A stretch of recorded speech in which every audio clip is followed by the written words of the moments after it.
Hey hi everyone and welcome back to বাড়ির পুজোর blog. তোমরা তো এতদিন দেখতেই পেলে আমার বাড়ির মনসা পুজোর জন্য মন্দির রং হয়েছে, মনসা মঙ্গল বই পড়া হয়েছে। এখন ফাইনালি তোমাদের সাথে শেয়ার করব আমার বাড়ির পুজোর ব্লগ। আর এই ভিডিওটা পুজোর আগের দিনের, অর্থাৎ 16ই আগস্টের।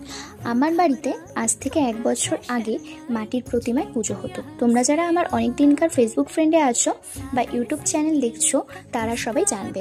তো 1 বছর হলে আমাদের বাড়িতে পাথরের প্রতিমার পুজো হয়। আর মাটির প্রতিমায় যখন পুজো হতো, পুজোর আগের দিন আমাদের বাড়িতে অনেক বড় করে ডিজে বাজনা বাজিয়ে মাটির প্রতিমা আনা হতো। এখন পাথরের প্রতিমা হয়ে গেছে, তার জন্য সেই দিনগুলোকে একটু মিস করি।